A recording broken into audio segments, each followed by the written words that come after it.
The free agency frenzy will roll on, and James Harden exercised his $35.6 million player option. And the Sixers started making calls on Harden trades Thursday as it became clear that he wouldn't be declining the option and entertaining free agency. And Harden put up some impressive numbers last year, so let's take a look back down memory lane. Last season, Harden was one of 3 players to average 20 points and 10 assists per game, and his 10.7 assists per game were good enough to lead the NBA for the second time in his career and the first time by a 76ers player in franchise history.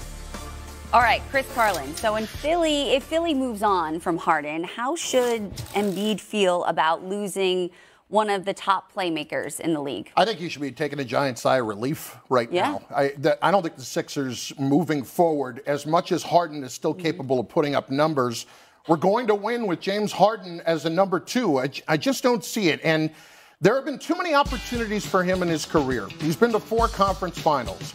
Really the only one he had a chance to win, they were up 3-2, and in his last 2 games against the Warriors, he was a minus 32. Then you look at what happened this year down the stretch. Massive games, but followed them up with very inconsistent performances. And can we just be frank about something? Has anybody ever heard James Harden talk about how important winning a championship is to him? I can't remember a quote about that. And, you know, Wendy, I'm listening this morning to the Hoop Collective. You're talking about the contract that he could have had if he had stayed in Brooklyn. This consistently feels like the contract with James Harden. I just don't know that winning is that important to him anymore. And I think it has to do with as much money as he can get right now with, frankly, diminished skills. Well, the thing about it is that he did have a sacrifice. Was a quote. Yeah, he did have a sacrifice season this last year by his terms. He took less money, and he did really invest himself in being a facilitator more than he had in the past. And when Embiid, the day that Embiid won the MVP, he openly said, James was really trying to get me this MVP.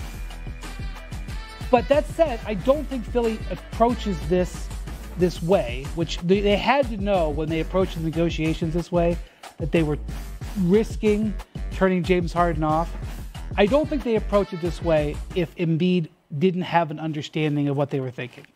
So the chance, what's really important here is, and not by today, and not by October 15th, by next February, when the teams get their teams set after the trade deadline to know what they're going to have when they go into the playoffs.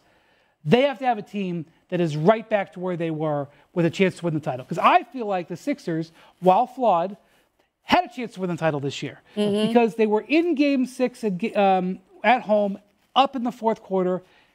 And Carlin, you're right. They let it go down the stretch. That was a terrible loss. Watching the Sixers fans leave that game that night in Philly, where they thought they were going to beat the Celtics, it was a depression. Depression squared, okay? Yeah. But they were still right there. And maybe they beat Miami. Maybe they don't, but maybe they beat Miami. And then you got Embiid against Jokic. It's the biggest weapon in the league against them. So they weren't a gulf away from, and I know that you could point out, oh man, they still can't get to the conference finals. That's true. But I don't think this team was like, okay, we got to blow this up. So they are under a modicum of pressure to handle this Harden trade and come out on the other side, whether that's with 1 trade or 2, whether that's in July or whether that's in February. Because the one thing that we're going to now pay attention to as we watch this play out, and maybe it plays out in 3 days, and maybe it plays out in 6 months, the Embiid factor on this is going to be a thing. How does Embiid feel? Are they taking a step forward?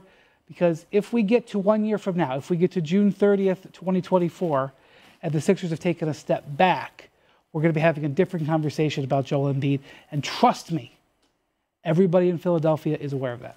What I want to just talk about, a year ago, there was a quote, because James Harden had a conversation with Daryl Morey, basically saying about improve the roster, who we needed to sign, about taking that pay cut. And then he said, this is how bad I want to win. I want to compete for a championship. That's all that matters to me. At this stage, I'm willing to take less to put us in a position to accomplish that. Our fearless leader, James Dunn, sent that over to us before the show. This was from Yahoo Sport.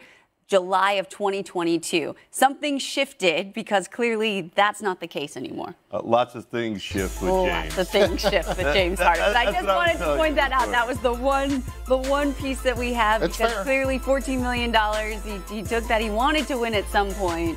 Things changed. What I would tell you is that I sat in a press conference room in Sacramento with Mr. Harden, and I said, James, do you still think this team can win a title? This is a year and change ago. And he looks at me and he goes, oh, yeah, we can still do it. And guess who asked for a trade a couple days later? That would be James Harden. So just because you read and you see something does not mean that he's going to follow through.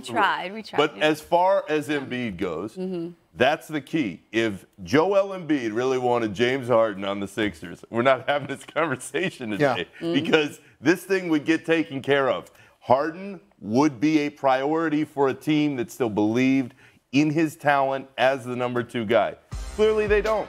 And the scary part for Harden is, I don't know if the rest of the league does anymore at this point. Again, a very good player, but when you need him and you need him to show up in the big games, he's not there. No. The question for Philly is, how does it all impact Embiid over the next few months? And that's what we're going to find out. But it goes to Brian's point, and it's worth hammering home. Just because this happened now, and just because there might be some ramifications in the next few days, next couple of weeks, it doesn't matter.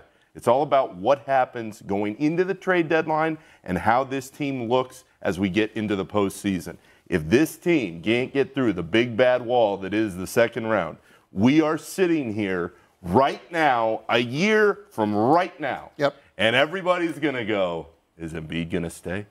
Where's he going next? And if they can't get through it this time, why should he have confidence that Morey and the rest of that front office can make the moves that they need to fix what's going on? And I got to tell you, I've worked in Philly. I worked in Philly the year that Embiid first started playing and have been living down there since. It is remarkable the relationship he has with that town, and it takes a certain mentality as a superstar to embrace everything that goes with being that guy in Philadelphia. They hated Mike Schmidt for a long time. Just remember that. But as far as Embiid's concerned, they can't screw this up. You know, Embiid to me is just absolutely a perfect centerpiece, especially as your point, Brian, about Jokic.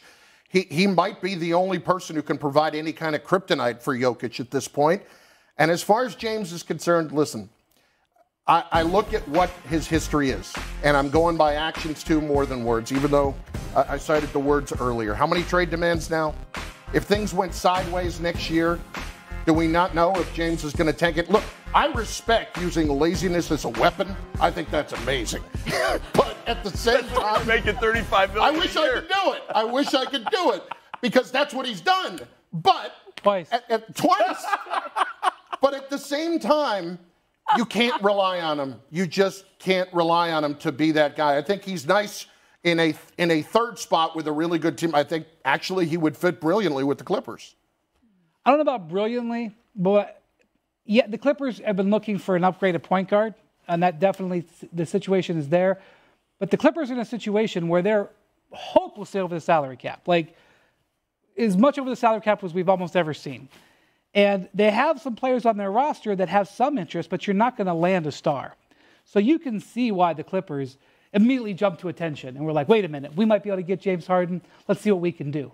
And because they are in a situation where Paul George, Kawhi Leonard both have 1 year left on their contracts. They bring in James Harden, 1 year left on his contract. Now, maybe they negotiate an extension with George and Kawhi, but they could maximize and focus with highly motivated players potentially.